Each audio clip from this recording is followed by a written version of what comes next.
साथियों, आप सभी के इस प्लेटफॉर्म पर स्वागत है। यहाँ पर हम लोग विजन आईएएस कोचिंग संस्था के न्यूज़ टुडे शीर्षक से जो डेली करंट अफेयर प्रोवाइड किया जाता है उसको यहाँ पर हम लोग देखेंगे। तो चलिए प्रारंभ करते हैं।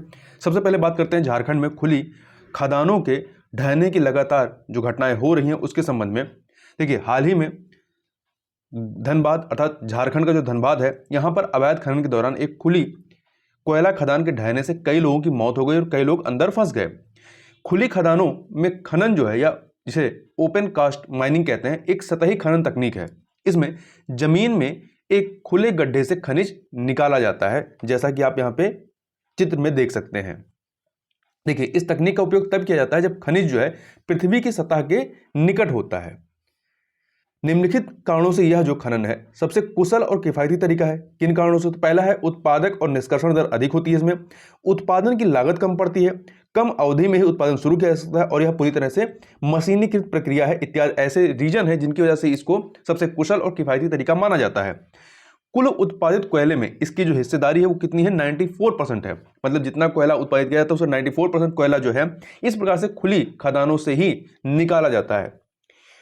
इसके अतिरिक्त खुली खदानों में खनन से जुड़ी हुई कुछ समस्याएं भी हैं, चिंताएं भी हैं। कौन कौन सी? पहला, खदान के ऊपर की सामग्री को अक्सर वहीं छोड़ दिया जाता है जहां से उन्हें निकाला जाता है।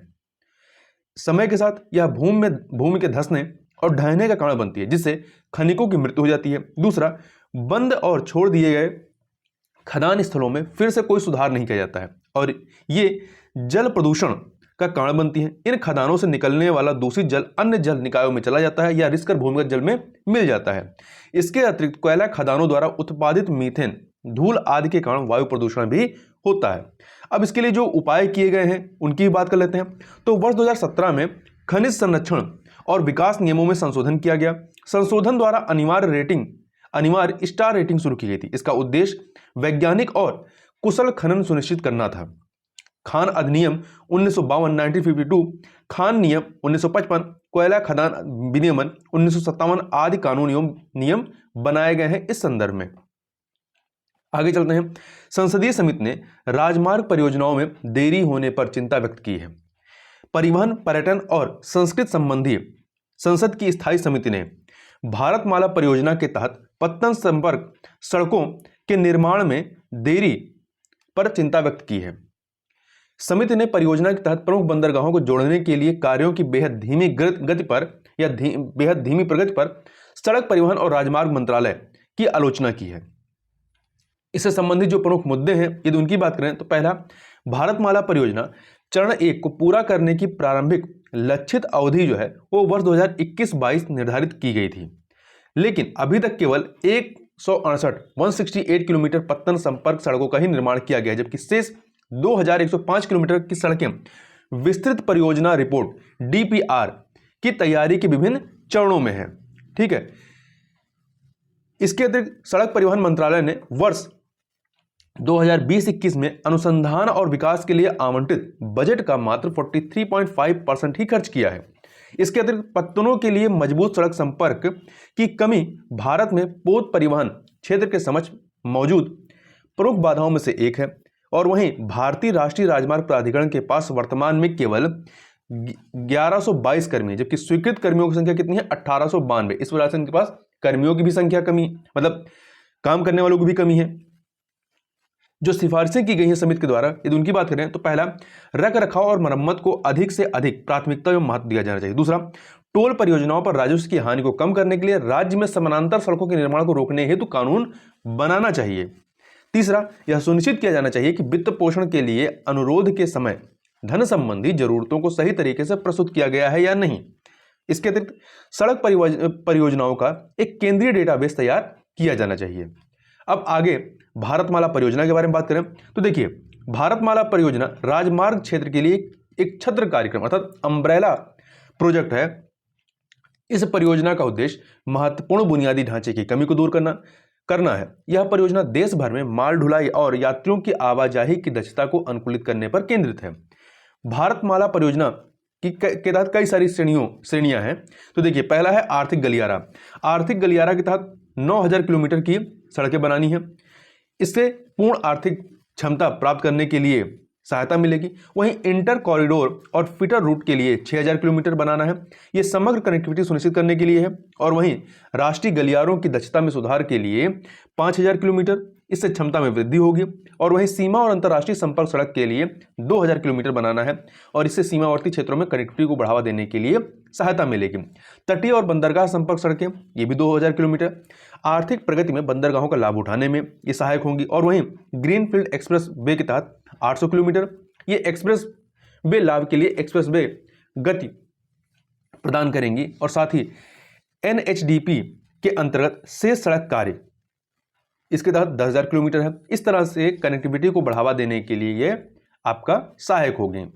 आगे चलते हैं, आगे बात कर लेते हैं महात्मा गांधी राष्ट्रीय ग्रामीण रोजगार गारंटी अधिनियम अर्थात मनरेगा योजना में 3,358 करोड़ रुपए की मजदूरी का भुगतान नहीं किया गया है। इसके संबंध में तो देखिए, मनरेगा के अंतर्गत सर्वाधिक लंबित भुगतान जो है वो आपका पश्चिम बंगाल, फिर उत्तर प्रदेश, फिर राजस्थान है। जो टॉप के 3 है जिनके पास सर्वाधिक लंबित भुगतान है वो है पश्चिम बंगाल, उत्तर प्रदेश, राजस्थान। इससे पहले केंद्र सरकार ने कहा था कि राज्यों में कार्यान्वयन की समस्याओं के कारण मजदूरी के भुगतान में देरी होती है। इसमें अपर्याप्त स्टाफ तथा समय पर उपस्थित माप आदि की रिकॉर्डिंग और रिपोर्टिंग का ना होना आदि भी शामिल है। मतलब समय पर उपस्थिति का ना होना, माप आदि की रिकॉर्डिंग और रिपोर्टिंग का ना होना भी इनमें शामिल है। हाल ही में केंद्र सरकार ने चालू वर्ष के संशोधित अनुमानों की तुलना में मनरेगा योजना के लिए अपने बजट आवंटन में 25% की कमी की है। जो बजट अभी जारी किया गया है उसमें 25% की कमी की है। मौजूदा देरी व बजट में कटौती से अगले वर्ष श्रमिकों को भुगतान करने के लिए उपलब्ध धनराशि में और कमी आएगी।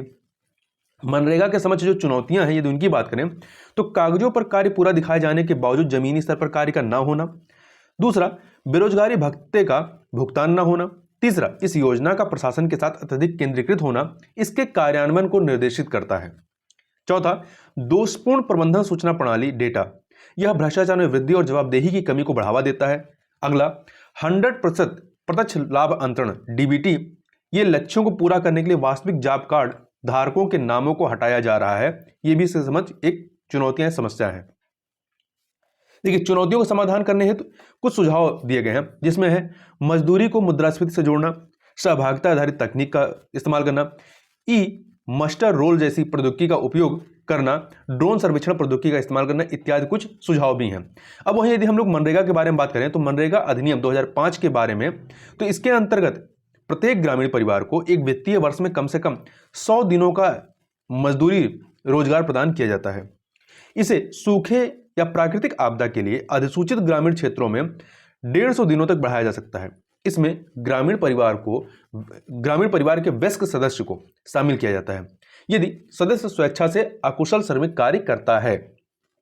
इसके तहत अनुमोदित कार्यों में सामुदायिक और निजी दोनों भूमियों पर भूमि विकास एवं मृदा संरक्षण, जल संचयन आदि से संबंधित कार्यों को शामिल किया गया है। आगे चलते हैं, अगला है centre for science and environment अर्थात CSE कोयला गैसीकरण पर सरकार के प्रस्ताव से सहमत नहीं है। केंद्रीय बजट 2022-23 में तकनीकी और वित्तीय व्यवहार्यता के लिए कोयला गैसीकरण या कोल गैसीफिकेशन हेतु 4 पायलट परियोजनाएं शुरू करने की घोषणा की गई है। भारत का लक्ष्य वर्ष 2030 तक 100 मिलियन टन कोयला गैसीकरण का लक्ष्य हासिल करना है। Centre for science and environment के आकलन के अनुसार जलवायु परिवर्तन की दृष्टि से कोयला गैसीकरण प्रक्रिया आकर्षक नहीं है। यहां ध्यान रखिएगा, इस लक्ष्य को जरूर याद रखिएगा कि 2030 तक 100 मिलियन टन कोयला गैसीकरण का लक्ष्य हासिल करना है। कोयला गैसीकरण के बारे में बात करें तो कोयला गैसीकरण कोयले को संश्लेषित गैस अर्थात सिन गैस में बदलने की प्रक्रिया है। यह हाइड्रोजन, कार्बन मोनोऑक्साइड और कार्बन डाइऑक्साइड का मिश्रण है। कोयला गैसीकरण प्रक्रिया मुख्य रूप से 1100 से लेकर 1400 डिग्री सेल्सियस तक के उच्च तापमान में संपन्न की जाती है। यह प्रक्रिया ऑक्सीजन की सीमित मात्रा में पूर्ण होती है। लाभ की बात करें तो सिन गैस का उपयोग विद्युत उत्पादन और उर्वरक जैसे रासायनिक उत्पाद बनाने में किया जा सकता है। कोयला गैसीकरण कोयले को अधिक ऊर्जा कुशल बनाने के लिए उसमें से सल्फर और पारा जैसी अशुद्धियों को दूर करता है तथा राख के निपटान के लिए लैंडफिल की कोई आवश्यकता नहीं होती। इसमें मेथनॉल, डाइमिथाइल ईथर और अमोनिया के स्थानीय स्तर पर उत्पादन को बढ़ावा देता है। यह जो है ये इसके उत्पादन को बढ़ावा देता है। इससे आयात पर निर्भरता कम होती है, जो मेथनॉल, डाइमिथाइल ईथर और अमोनिया पे जो निर्भरता है वो कम होती है। CSE अर्थात centre for science and environment ने कोयला गैसीकरण पर चिंता क्यों प्रकट की है? इसका पहला रीजन है कि कोयला गैसीकरण से कोयले से संचालित पारंपरिक ताप विद्युत संयंत्र की तुलना में 2.5 गुना 2.5 गुना अधिक कार्बन मोनोऑक्साइड का उत्सर्जन होता है, तो इस प्रकार से यह नुकसानदायक है। दूसरा, कोयला गैसीकरण संयंत्र जो है ताप विद्युत संयंत्र से महंगे होते हैं। तीसरा, कोयला गैसीकरण के लिए मुख्य ईंधन कोयला है, यह किसी भी तरह से भारत के विकार्बनीकरण के लक्ष्य की प्राप्ति में मदद नहीं कर सकता है। अगला है, कोयला गैसीकरण के लिए अधिक मात्रा में जल की आवश्यकता होती है। तो ये कुछ चिंताएं थी जिसकी वजह से central for science and environment ने इस पर अपनी चिंता व्यक्त की है। आगे चलते हैं। अगला है, भारतीय विश्वविद्यालयों के विदेशी परिसरों की स्थापना के लिए रोड मैप तैयार करने हेतु केंद्रीय समिति गठित की गई है। तो यह समिति याद रखिए किसकी अध्यक्षता में गठित की गई है? डॉक्टर के राधाकृष्णन। तो ध्यान रखिएगा, डॉक्टर के राधाकृष्णन की समिति किससे संबंधित है? तो भारतीय विश्वविद्यालयों के विदेशी परिसरों की स्थापना के लिए रोड मैप तैयार करने से। तो डॉक्टर के राधाकृष्णन की अध्यक्षता में एक समिति गठित की गई है। इस समिति को उच्चतर शिक्षा संस्थानों द्वारा विदेशों में परिसर खोलने के लिए एक रूपरेखा प्रस्तुत करने का कार्य सौंपा गया है। यह कदम IIT दिल्ली द्वारा सऊदी अरब और मिस्र में अपने केंद्र खोलने का प्रस्ताव प्रस्तुत करने के बाद उठाया गया। तो यह भी आप एक फैक्ट के रूप में याद रखिएगा कि किस IIT कॉलेज ने जो है या संस्थान ने कहां पर आपने ये विदेशी परिसर खोलने का प्रस्ताव रखा है? तो सऊदी अरब में और मिस्र में खोलने का। और किसने रखा? IIT दिल्ली ने। इससे पहले केंद्र सरकार ने उत्कृष्ट संस्थानों इंस्टीट्यूशंस ऑफ इम्यूनिज को विदेशी परिसर खोलने की अनुमति देने के लिए दिशा निर्देश जारी किए थे। इसके लिए शिक्षा मंत्रालय से पूर्व अनुमोदन और विदेश मंत्रालय एवं गृह मंत्रालय से अनापत्ति प्रमाण पत्र प्राप्त करना अनिवार्य था। तो इसमें कौन कौन से मंत्रालय हैं? शिक्षा मंत्रालय, विदेश मंत्रालय और गृह मंत्रालय। राष्ट्रीय शिक्षा नीति 2020 में भी शिक्षा के अंतर्राष्ट्रीयकरण का प्रस्ताव किया गया है। यह विदेशी विश्वविद्यालयों को भारत में संचालन की अनुमति प्रदान करती है। इसी तरह यह सर्वोत्तम प्रदर्शन करने वाले भारतीय विश्वविद्यालयों को भी अन्य देशों में परिसर स्थापित, कैंपस स्थापित करने के लिए प्रोत्साहित करती है। भारतीय उच्चतर शिक्षा संस्थान के अन्य देशों में परिसरों की स्थापना से लाभ क्या होगा? इससे भारतीय उच्चतर शिक्षा संस्थानों को या संस्थानों की वैश्विक उपस्थिति में वृद्धि होगी, साथ ही अंतर्राष्ट्रीय रैंकिंग में सुधार करने में मदद मिलेगी। भारत में अपना परिसर स्थापित करने वाले विदेशी उच्चतर शिक्षा संस्थानों से भारत को क्या लाभ होगा? इसमें पहला है, भारतीय छात्र घरेलू माहौल में सहजता से समकालीन और विश्व स्तरीय मान्यता प्राप्त पाठ्यक्रमों का अध्ययन कर सकेंगे। दूसरा, कम खर्च पर विश्व स्तरीय पाठ्यक्रमों और शिक्षण कला तक अधिक छात्रों की पहुंच हो सकेगी। तीसरा, भारतीय अध्यापन समुदाय के शैक्षणिक कौशल में वृद्धि होगी। एक सेकेंड। इसके अतिरिक्त सकल नामांकन अनुपात को 50% तक सुधारने में मदद मिलेगी। तो ये कुछ लाभ हैं। आगे चलते हैं, आगे बात कर लेते हैं। एक सेकेंड।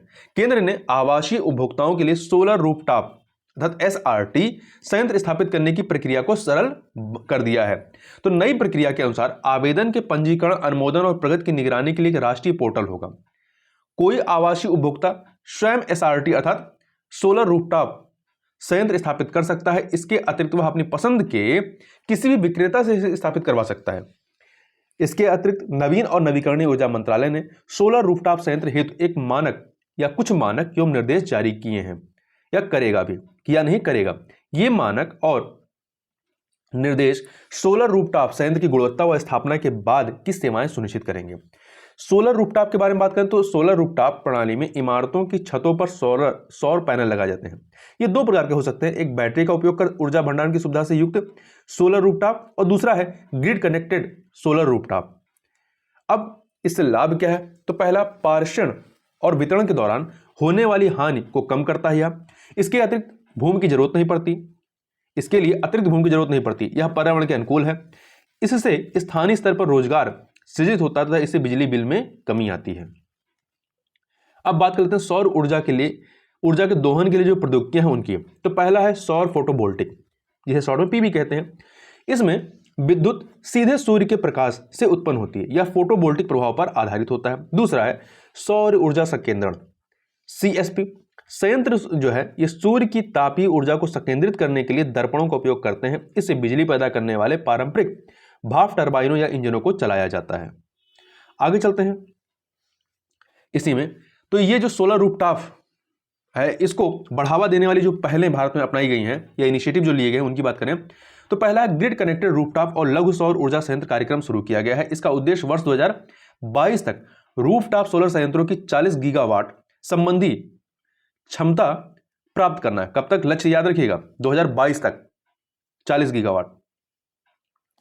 इसके अतिरिक्त आवासीय क्षेत्र के लिए केंद्रीय वित्तीय सहायता दी जा रही है। इसके अलावा चरण 2 के तहत डिस्कॉम को अलग अलग स्तरों में प्रोत्साहन दिया जा रहा है।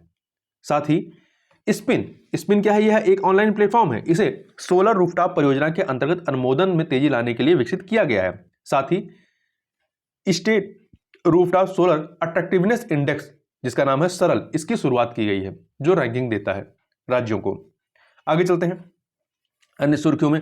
पहला है PM mega integrated textile reason and April, अर्थात पीएम मित्र के बारे में। देखिए, पीएम मित्र पार्क योजना को वर्ष 2021 में स्वीकार किया गया था। इसके अंतर्गत एक एकीकृत वस्त्र मूल्य श्रृंखला का निर्माण किया जाएगा। इसमें एक ही स्थान पर कताई, बुनाई, प्रसंस्करण, रंगाई और छपाई से लेकर के परिधान निर्माण तक के कार्य शामिल होंगे। इस योजना के तहत 7 एकीकृत टेक्सटाइल पार्क स्थापित किए जाएंगे। ध्यान रखिए कितने? 7। इसका महत्व क्या है? यह योजना अत्याधुनिक प्रौद्योगिकी को आकर्षित करेगी, साथ ही यह क्षेत्र में प्रत्यक्ष विदेशी निवेश अर्थात एफडीआई को बढ़ावा भी देगी। इसके अलावा यह योजना लॉजिस्टिक की लागत को कम करेगी एवं रोजगार के 7 लाख प्रत्यक्ष अवसर पैदा करने में सहायता करेगी। पीएम मित्र पार्कों के स्थान का चयन एक चैलेंज पद्धति के आधार पर किया जाएगा। इसके तहत इच्छुक राज्य सरकारों से 15 मार्च 2022 तक अपने प्रस्ताव भेजने का अनुरोध किया गया है। आगे चलते हैं भारतीय निर्यात आयात बैंक, अर्थात जिसे शॉर्ट में एग्जिम बैंक कहते हैं, इसके बारे में। तो भारतीय निर्यात आयात बैंक एग्जिम बैंक ने पेट्रोलियम उत्पादों की खरीद के लिए श्रीलंका को $500 मिलियन लाइन ऑफ क्रेडिट प्रदान किया है। एग्जिम बैंक पहले ही भारत सरकार की ओर से श्रीलंकाई सरकार को 10 लाइन ऑफ क्रेडिट प्रदान कर चुका है। श्रीलंका को दी गई लाइन ऑफ क्रेडिट का कुल वर्तमान मूल्य जो है $2.18 बिलियन हो गया है। एग्जिम बैंक की बात करें तो एग्जिम बैंक की स्थापना भारतीय निर्यात आयात बैंक अधिनियम 1981 के तहत की गई है। यह विदेशी वित्तीय संस्थानों, क्षेत्रीय विकास बैंकों, संप्रभु सरकारों और विदेशी संस्थाओं को लाइन ऑफ क्रेडिट प्रदान करता है। इससे उन देशों में खरीदारों को आस्थगित ऋण शर्तों पर भारत से विकासात्मक और बुनियादी ढांचा परियोजनाओं, उपकरणों, वस्तुओं एवं सेवाओं का आयात करने में मदद मिलती है। ठीक है, भारत से खरीदने में। आगे चलते हैं। अगला है भारत में 2 नए रामसर स्थल घोषित किए गए। तो देखिए, हाल ही में 2 फरवरी के दिन, जिस दिन विश्व अंतर्राष्ट्रीय आर्द्रभूमि दिवस मनाया जाता है, तो 2 नए स्थलों के बाद भारत में कुल रामसर स्थलों की संख्या अब कितनी हो गई है? 49 होगी। पहले 47 थी, अब 49 हो गई। रामसर स्थल अंतर्राष्ट्रीय महत्व की आर्द्रभूमियां होती हैं। नए शामिल किए गए स्थल जो है, इसमें पहला है आपका खिजड़िया वन्यजीव अभ्यारण्य गुजरात का, जो कि कच्छ की खाड़ी, गुजरात के कच्छ की खाड़ी के तट के पास एक ताजे जल की आर्द्रभूमि है। इसके अतिरिक्त यह संकटग्रस्त Pallas's fish eagle, vulnerable common pochard, Dalmatian pelican, greylag हंस और कॉमन क्रेन का आदिवासी स्थल है। वहीं दूसरा स्थल जो है बखिरा वन्यजीव अभ्यारण्य, यह उत्तर प्रदेश के संत कबीर नगर जिले में एक ताजे जल की दलदली भूमि है। यह अभ्यारण्य एक पर्यावरणीय रूप से संवेदनशील क्षेत्र है। यह वन्यजीव संरक्षण अधिनियम 1972 के तहत संरक्षित है। यह लुप्तप्राय इजिप्शियन गिद्ध, शुभेद greater spotted eagle, common pochard, swamp francolin, ऊनी गर्दन वाले सारस आदि का आदिवास स्थल है। वहीं आगे बात करते हैं हरित राजमार्ग नीति 2015 की। तो हरित राजमार्ग नीति के तहत दिसंबर 2021 तक 51,178 किलोमीटर लंबाई की 869 राष्ट्रीय राजमार्ग परियोजनाओं में 244.68 लाख पौधे लगाए गए हैं। हरित राजमार्ग वृक्षारोपण, प्रत्यारोपण, सौंदर्यीकरण एवं रखरखाव नीति 2015 का उद्देश्य देश के सभी राष्ट्रीय राजमार्ग क्षेत्रों में हरियाली को बढ़ावा देना है। इसके अन्य लक्ष्य क्या है? भारत को प्रदूषण मुक्त बनाना, सड़क हादसों की संख्या को कम करने में मदद करना तथा स्थानीय समुदायों की मदद करना एवं उनके लिए रोजगार के अवसर उपलब्ध कराना। आगे बात करते हैं स्वच्छ आंध्र प्रदेश अभियान की। तो स्वच्छ आंध्र प्रदेश अभियान ग्रामीण क्षेत्रों में शुरू किया गया स्वच्छता अभियान। ध्यान रखिएगा, ग्रामीण क्षेत्रों में, ना कि शहरी क्षेत्रों में। इसका उद्देश्य लोक भागीदारी के साथ स्वच्छता की स्थितियों, अपशिष्ट प्रबंधन में और अधिक सुधार करना है। इसमें घर घर जाकर के अपशिष्ट का संग्रह किया जाएगा। शहरों में तो आप देखते हैं, ये गाँव में भी प्रारंभ किया गया है। इस अभियान का लक्ष्य तरल और ठोस अपशिष्ट का पृथक्करण, ऑन साइट अपशिष्ट उपचार और घर में खाद निर्माण को प्रोत्साहित करना है। यह जो स्वच्छ आंध्र प्रदेश अभियान है, इसमें ग्राम पंचायत कार्यकर्ता एवं अधिकारी, स्वास्थ्य कार्यकर्ता, गांव और वार्ड सचिवालय के सदस्य आदि शामिल होंगे। वहीं आगे बात कर लेते हैं आत्मनिर्भर भारत सेंटर ऑफ डिजाइन के बारे में। तो देखिए, हाल ही में भारतीय स्टेट बैंक, राष्ट्रीय संस्कृत कोष और इंदिरा गांधी राष्ट्रीय कला केंद्र ने लाल किले में आत्मनिर्भर भारत सेंटर ऑफ डिजाइन के विकास के लिए समझौता ज्ञापन पर हस्ताक्षर किए। कहां पर? लाल किले में। इस परियोजना का उद्देश्य भौगोलिक संकेतक जीआई चिन्ह वाले उत्पादों को बढ़ावा देना है। यह उत्पादों और उसके डिजाइनरों के बीच एक सहयोग आधारित स्थान प्रदान करेगा। इसके अलावा यह उत्पादित आकृतियों के लिए लाल किले, कहां पे ध्यान रखिए, लाल किले पर एक विशेष बाजार की सुविधा भी प्रदान करेगा। इसे संस्कृत मंत्रालय के तहत एक स्वायत्त संगठन राष्ट्रीय इंदिरा गांधी राष्ट्रीय कला केंद्र कार्यान्वित कर रहा है। तो ये महत्वपूर्ण फैक्ट, इसको याद रखिएगा कि आत्मनिर्भर भारत सेंटर ऑफ डिजाइन क्या है। इसके अतिरिक्त नैनो प्लास्टिक की बात करें तो देखिए, हाल ही में वायुमंडल से पृथ्वी पर गिरने वाले प्लास्टिक की मात्रा निर्धारित करने के लिए आल्पस पर किए गए अध्ययन की रिपोर्ट जारी की गई है। इस रिपोर्ट के अनुसार प्लास्टिक के नैनो कण जमीन पर गिरने से पहले वायु के माध्यम से लगभग 1200 मील से अधिक की यात्रा करते हैं। नैनो प्लास्टिक की बात करें तो ये प्लास्टिक के क्षरण के, उसके डिग्रेडेशन के परिणाम स्वरूप उत्पन्न होने वाले कण हैं। ये आकार में 1 से लेकर 1000 नैनोमीटर तक के हो सकते हैं। ये कोलाइडल व्यवहार दर्शाते हैं। नैनो प्लास्टिक के स्रोत की बात करें तो घनी आबादी वाले और शहरी क्षेत्र, महासागर, लहरों की बौछार के माध्यम से वायु प्रवेश करने वाले प्लास्टिक इत्यादि आदि जो है इसके स्रोत हैं। प्रभाव क्या है? सूक्ष्म कणों के विपरीत नैनो प्लास्टिक श्वसन के बाद फेफड़ों में कोशिका रक्त बाधा को पार कर लेता है और अंततः रक्त प्रवाह में प्रवेश कर जाते हैं, रक्त में मिल जाते हैं। ये आगे बात कर लेते हैं पृथ्वी की कक्षा में ट्रोजन क्षुद्रग्रह के बारे में। तो ट्रोजन क्षुद्रग्रह जो होते हैं ये अंतरिक्ष में मौजूद छोटी चट्टानें हैं। ये एक ग्रह के साथ अपनी कक्षा सजा करते हैं और ये एक स्थिर इकाई में उसी तारे की परिक्रमा करते हैं जिसकी परिक्रमा उस ग्रह द्वारा की जाती है। पहले ट्रोजन क्षुद्रग्रह की खोज पैन स्टारसी STARRSI सर्वे टेलीस्कोप की मदद से की गई थी। खगोलविदों ने स्पष्ट किया कि 2020 XL5 पृथ्वी के पास से गया दूसरा ट्रोजन क्षुद्रग्रह है। यह पृथ्वी के निकट का एक क्षुद्रग्रह है। इसके पृथ्वी से दूर जाने से पहले कम से कम 4000 वर्षों तक कक्षा में बने रहने की संभावना है। पहला ज्ञात पृथ्वी ट्रोजन क्षुद्रग्रह 2010 TK7 था। यह लगभग 0.3 किलोमीटर चौड़ा था। इसे वर्ष 2010 में खोजा गया था। कब खोजा गया था? 2010 में।